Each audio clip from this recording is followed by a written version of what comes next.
నమస్తే అండి. నా పేరు Lavanya. Welcome back to Bhimavaram special kitchen. ఈ రోజు నేను మీకు చాలా స్పెషల్ గా చేసే ఒక ట్రెడిషనల్ రెసిపీని షేర్ చేస్తున్నానండి. అదే షీర్ కుర్మా. రంజాన్ టైంలో గానీ లేదంటే ఈద్ రోజు గానీ ఈ షీర్ కుర్మా ఎక్కువగా చేసుకుంటూ ఉంటారు. నమాజ్ తర్వాత ఫ్యామిలీ మెంబర్స్ అందరూ కూడా తిని రిలేటివ్స్ కి, ఫ్రెండ్స్ కి, లేదంటే ఇంటికి వచ్చిన గెస్ట్ కి సర్వ్ చేస్తూ ఉంటారు. ప్రతి స్పూన్ లో కూడా ఆ మిల్క్ వల్ల వచ్చే రిచ్నెస్, అలానే డ్రై ఫ్రూట్స్ క్రంచ్ తో ఇది చాలా చాలా అద్భుతమైన రుచితో ఉంటుందండి. అందరూ కూడా తప్పకుండా ట్రై చేయవలసిన రెసిపీ. మరి దీని ప్రాసెస్ ఏంటో చూసేద్దామా? ముందుగా దీనికోసం ఒక బౌల్ ని తీసుకుని దాంట్లోకి 5 వరకు కూడా ఎండు ఖర్జూరాలను వేసుకోవాలి. ట్రెడిషనల్ రెసిపీలో ఫ్రెష్ ఖర్జూరాన్ని కన్నా ఇలా ఎండు ఖర్జూరమే వాడతారు.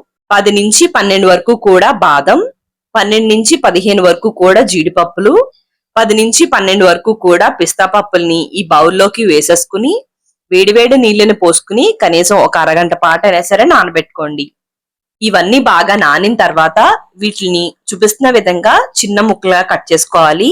బాదం అయితే కంపల్సరీ తొక్కల్ని తీసేసుకోవాలి. ఇలా రెడీ చేసుకున్నవన్నీ కూడా పక్కకు పెట్టేసుకుని ఆ తర్వాత స్టవ్ ని ఆన్ చేసుకుని ఒక కడాయిలోకి 2-3 టీ స్పూన్ల దాకా కూడా నెయ్యిని వేసుకోండి.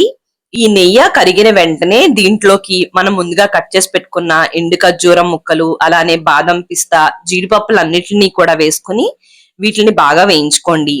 నెయ్యి వేడెక్కిన తర్వాత ఇవన్నీ కూడా నెయ్యిలోకి వేస్తే వెంటనే కలర్ వచ్చేస్తాయి గాని ఇవి లోపల వరకు వేగవండి. అందుకోసం నెయ్యి కరిగిన వెంటనే వేస్తే నెయ్యితో పాటు ఇవి కూడా హీట్ అయ్యి లోపల వరకు కూడా బాగా వేగి టేస్ట్ అనేది బాగుంటుంది. ఇవి సగం వరకు వేగిన తర్వాత దీంట్లోకి చిరోంజి అని ఉంటుందండి, అవి కంపల్సరీ వేస్తారు షీర్ కుర్మాలో. వాటిని కూడా వేసేసుకుని ఒక 2 నిమిషాల పాటు వేయించుకోండి. చిరోంజి ఫ్రైయింగ్ టైము తక్కువ ఉంటుంది కాబట్టి అన్నిటితో పాటు కలిపి వేయకూడదు. ఇలా వేగిన తర్వాత మధ్యలో కొద్దిగా ఖాళీ చేసుకుని కొన్ని కిస్మిస్లు కూడా వేసుకుని కిస్మిస్లను కూడా వేయించేసుకోండి. కిస్మిస్లు ఈ విధంగా లైట్ గా స్వెల్ అవుతూ ఉండగా వెంటనే వీటిని ఒక బౌల్లోకి ట్రాన్స్ఫర్ చేసేసుకోండి. ఇప్పుడు అదే నేతిలోకి ఒక 50 గ్రాముల దాకా కూడా సేమియాని వేసుకోవాలండి. ఇది చూడ్డానికి మన సేమియాలానే ఉంటుంది కానీ ఇంకా చాలా సన్నంగా ఉంటుంది.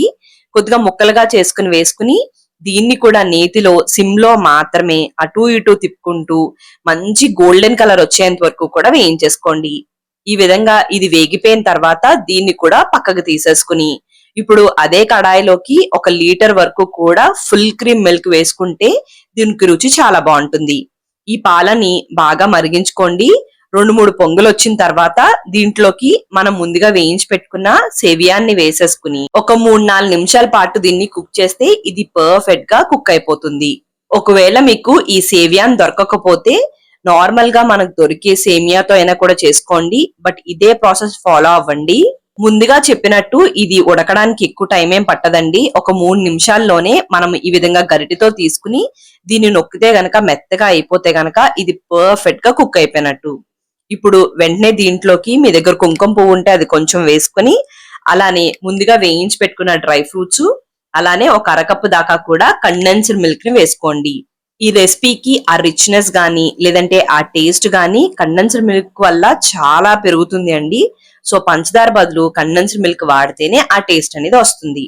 లాస్ట్ లో కొద్దిగా యాలకుల పొడి వేసుకుని వెంటనే స్టవ్ ని కట్టేసుకుని ఇదంతా కూడా ఒక్కసారి కలిసేంత వరకు కూడా కలిపేసుకుని దీన్ని సర్వ్ చేసుకోండి.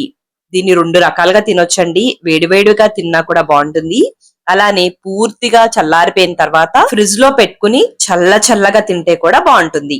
మరి మీకు ఈ వీడియో నచ్చినట్టయితే తప్పకుండా లైక్ చేయండి, కామెంట్ చేయండి, మీ ఫ్రెండ్స్ కి, రిలేటివ్స్ కి అందరికి షేర్ చేయండి. మీరు నా ఛానల్ ని ఫస్ట్ టైం చూస్తున్నట్టయితే సబ్స్క్రైబ్ చేసి పక్కనే ఉన్న బెల్ లో ఆల్ అని ప్రెస్ చేస్తే నేను ఏ వీడియో పెట్టినా మీకు నోటిఫికేషన్ వచ్చేస్తుంది. థ్యాంక్ యూ అండి. మరి మళ్ళీ వీడియోలో కలుద్దాం.